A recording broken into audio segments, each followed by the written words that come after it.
मैं खुद को दुनिया का सबसे बदकिस्मत इंसान समझता हूँ, क्योंकि जब तक मेरी माँ जिंदा रही मैंने कभी उसकी कदर न की।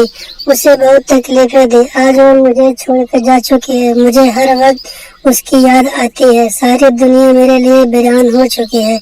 मैं बचपन से ही बहुत जिद्दी रहा हूँ। कभी स्कूल जाते हुए जिद करना, कभी खाना खाते हुए नखरे करना कि मुझे ये नहीं खाना है, वो नहीं खाना है। मुझे याद नहीं कि 8वीं क्लास तक मैंने कभी अपने हाथों से खाना खाया या अपने हाथों से कपड़े पहने। यहाँ तक कि जूतों की डोरी भी मैं अपने हाथों से नहीं बांधता था। मेरी माँ ही मेरे सारे नखरे देखती थी। मेरी सारी फैमिली में एक मेरी माँ ही थी। भाई बहन कोई नहीं था। बाप का साथ तो बचपन से ही मेरे सिर से उठ गया था। 12वीं क्लास तक मेरी यही हालत रही। मेरे कपड़े, बिस्तर, स्कूल का बैग, किताबें सब इधर उधर बिखरी पड़ी रहती थी और मैं ऐसे ही रात में लौट कर सो जाता था। लेकिन सुबह उठते ही मैं देखता कि कमरा बिल्कुल साफ होता, मेरे कपड़े अलमारी में अच्छी तरह रखे होते और मेरा बैग भी खूंटी पर टंगा होता।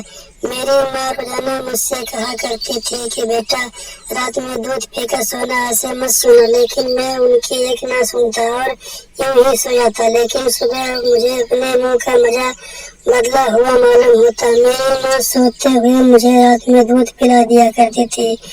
रात में अगर कभी बारिश होने लगती तो मैं सुबह देखता कि मेरे ऊपर कोई मोटा कंबल पड़ा हुआ है ताकि मुझे सर्दी न लग सके।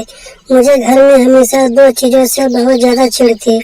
एक उस सिलाई मशीन की खटखट की आवाज से, जो अक्सर 12-12 घंटे तक चला करती थी, और दूसरा रोटी के किनारों पर अक्सर घी लगने से रह जाता था तो मैं गुस्से में रोटी छोड़कर बाहर चला जाता था। मुझे इन दो चीजों से हमेशा से चिढ़ रही थी। मुझे जब भी ज्यादा पैसों की जरूरत पड़ती तो मैं घर आकर माँ से कह देता था कि मुझे इतनी पैसों की जरूरत है, और फिर क्या देखता कि जो सिलाई मशीन की आवाज अभी तक 12 घंटे तक आती थी वो बढ़कर 18 घंटों तक आने लगती। मुझे आज भी वो दिन याद है जब स्कूल में एडमिशन के लिए मास्टर जी ने मुझसे कहा था कि 1500 रुपये तुम्हारी एडमिशन फीस लगेगी। शाम को मैं घर वापस आया और अपनी माँ से कहा कि मुझे कल 1500 रुपये चाहिए, वरना स्कूल में मेरा एडमिशन नहीं हो पाएगा। इतना कहकर मैं अपने कमरे में जाकर सो गया। उसी रात 2 बजे मेरी माँ आँख खोली तो घर के बरामदे से मुझे किसी के रोने की आवाज सुनाई दी। मैं उठकर बाहर गया तो क्या देखता हूँ कि मेरी माँ मोटे शीशों का चश्मा लगाए बहुत देर से मशीन की सुई में धागा डालने की कोशिश कर रही है और उसकी आंखों से आंसू भी बहे जा रहे हैं। माँ की हालत देखकर मेरी तो रूह कांप गई। मैंने माँ से कहा कि माँ, इतनी रात को हो रही है, आप अभी तक काम कर रही हो। मेरी आवाज सुनकर माँ एकदम से चौंक कर मेरी तरफ देखने लगी और दुपट्टे से आंसू साफ करते हुए मुझसे मुस्कुरा कर कहने लगी, अरे बेटा, वो सामने वाले जो तुम्हारी काजल आंटी है उनके यहाँ कल शादी है।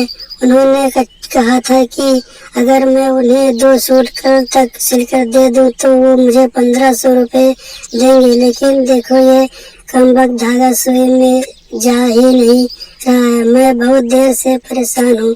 माँ की हालत देखकर मैं उससे जाकर लिपट गया और जोर जोर से रोने लगा। मेरी माँ ने मेरे सिर पर हाथ फेरते हुए कहा, बेटा, तुम परेशान ना हो, मैं तुम्हारे पैसों का इंतजाम जरूर कर दूंगी।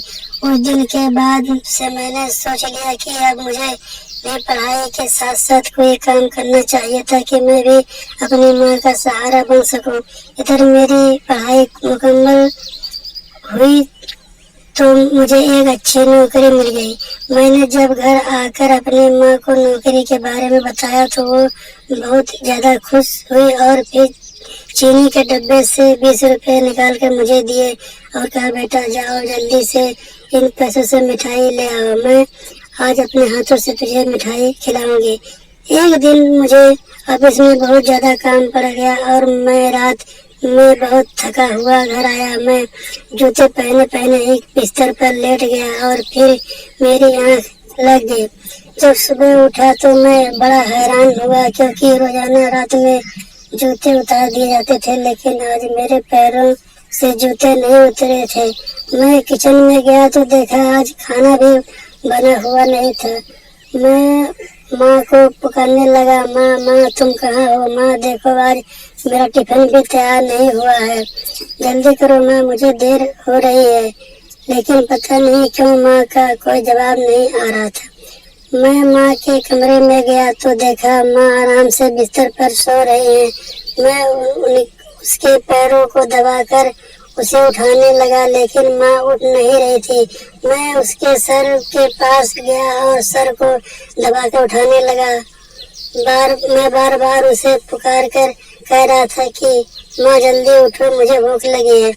रात में मैंने खाना भी नहीं खाया था, मेरा टिफिन भी तैयार नहीं हुआ है, जल्दी से उठो माँ। लेकिन पता नहीं मेरी माँ को क्या हो गया था कि वो उठने का नाम ही नहीं ले रही थी।